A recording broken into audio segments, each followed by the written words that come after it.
I'm Craig Hicks, the Education Officer for the Surrey County FA. For what I do and what we offer here at the Surrey County FA, we can develop coaches which are volunteers, and hopefully because we're developing the coaches, what that would mean is that hopefully they're going back to their clubs and basically improving the skill level of the players so that the players actually become better at what they do. I think it comes down to making sure that the courses are accessible for all. As we know, Surrey's a very big county, so we make sure that the courses are run all across the county of Surrey.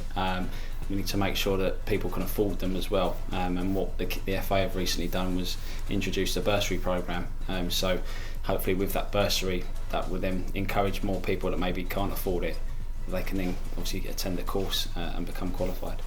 Mike Gillam and Football Development Manager at Surrey FA.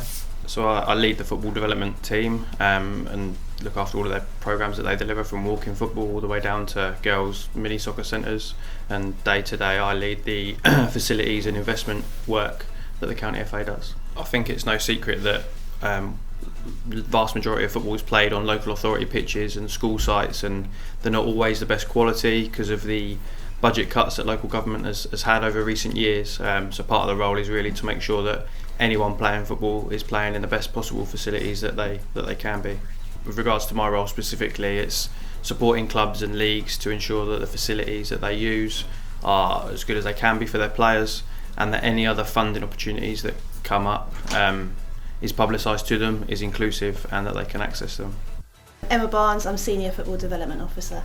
It varies from week to week, so at the moment we're currently working on supporting the clubs get through charter standard, so they're doing the annual health checks, so there's a lot of contact with clubs at the moment, ensuring that their coaches have got all their qualifications in date and stuff like that, but it can go from something like that to we could be supporting a club with a tournament, we could be setting up a walk-in football league. This month as well is Football v Homophobia, so we've got a focus around that at the moment. Well, obviously I love football and I've always been involved in football and not really done anything different, so it's what I know, and a lot of people will be very envious of being able to do that. So working at the grassroots level, getting females involved, getting young people involved, older people involved, all across the whole spectrum really. I'm Peter Augustine, County Coach Developer for Surrey. My role involves working with coaches and running courses, the suite of courses that the FA puts out within the county. So my role is to run the courses, and then after the course to support the coaches who've been on the courses. It makes a difference because when the coaches come on a coaching course, they actually have someone that they can speak to after their course if they're not sure about anything.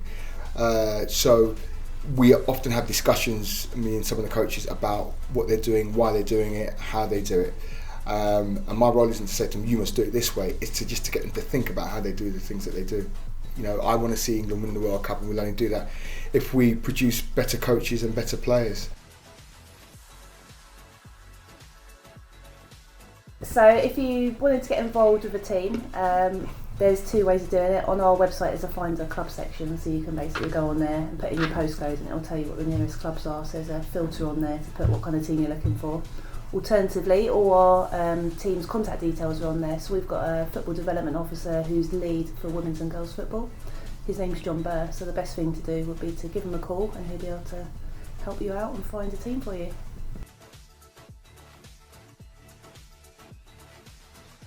Okay, well, once you've completed your level 1, obviously there'll be some kind of action plan for your next stage in terms of where you go and how long you should maybe leave it. But in terms of the next stage, then we would obviously advise that coach or candidate to progress on to the level 2 coaching course. And the level 2 coaching course even is now made up of 3 blocks.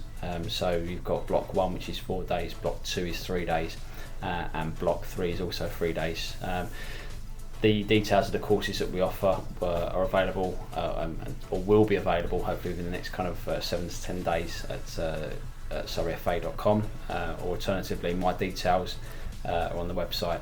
Just drop me an email or give us a call, and we can kind of keep your details and then notify you when the courses are available to book onto.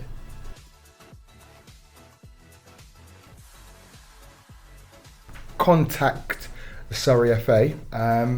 Look on their website, my details are there.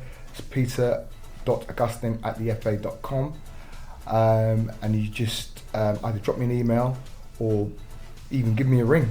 And my job will be to just sit down and have a chat with you, see what issues you might be facing, and then we'll have a chat and I'll come into the club. We've got a team of 8 coach mentors who are out there working with clubs. So if a club wants to get involved in that, they can apply at the beginning of the season. The application will go on the website. They fill in the application form, and then that comes into us, and then we select the clubs that they work with. So they could end up with a coach mentor for the season. There's also our FA licensed coaches club CPD events that Craig and Chloe with Pete deliver as well. So keeping an eye out through our website for CPD events that aren't formal qualifications, if you like, but they're just CPD events that might help you with certain other aspects of what you want to learn about.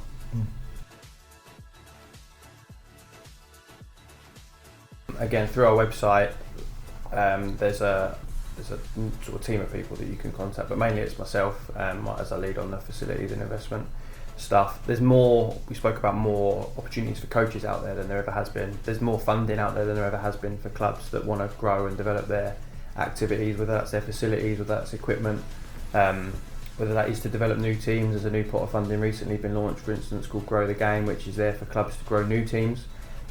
More funding than there ever has been. It's just a case of picking up the phone to most people in the office, and we'll be able to help and direct you towards the most appropriate funding route.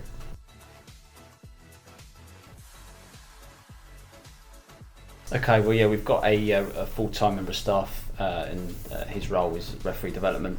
So he would be the person that you need to contact. His name is Tim Lawrence.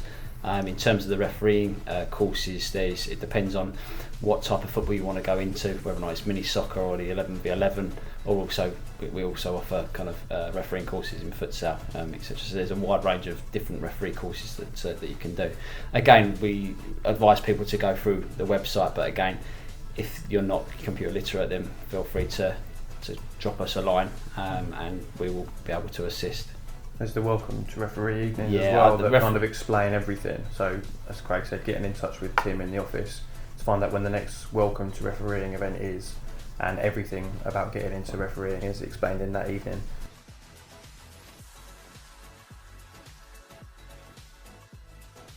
You won't be the only ones, and Surrey isn't the only ones. It's a trend across the country.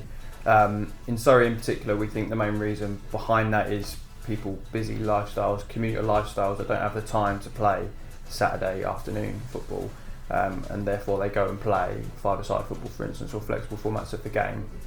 We're trying to do as much as we can to address that. So we're trying to work with some of our youth leagues to tie them into adult leagues to ensure that those youth teams carry on into adult football.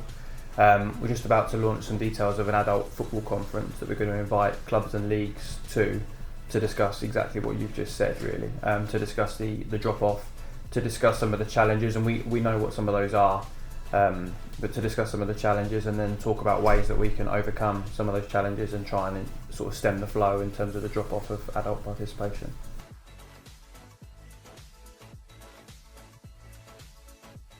Currently within the county, we've got a business league that runs at lunchtimes on a Friday. So there's an opportunity, if your workplace is involved, that you can put a team in and come and have a match for 30 minutes. We've also got a flexible football league as well, which runs of an evening, but it's not every week, so there's that flexibility. And it takes place at a central venue, so it's on a 3G pitch, 11-a-side. That's proved really successful as well. I've had really good feedback from that.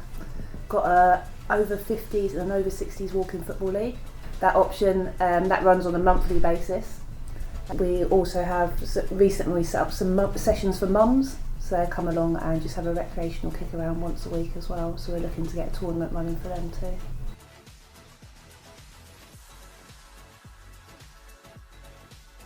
How it will work is this: if you've done your level 1, say for example, you'll go straight onto a new level 2.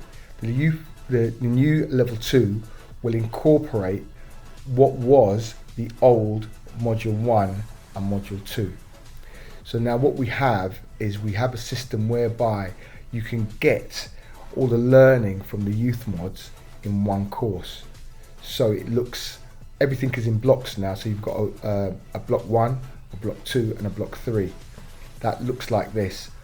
Block 1 was the old youth module 1. Block 2 was the old youth module 2, and block 3 is the old level 2. So it's all been amalgamated now. So if you're coming on your from level 1, you get all of that just by doing that one course.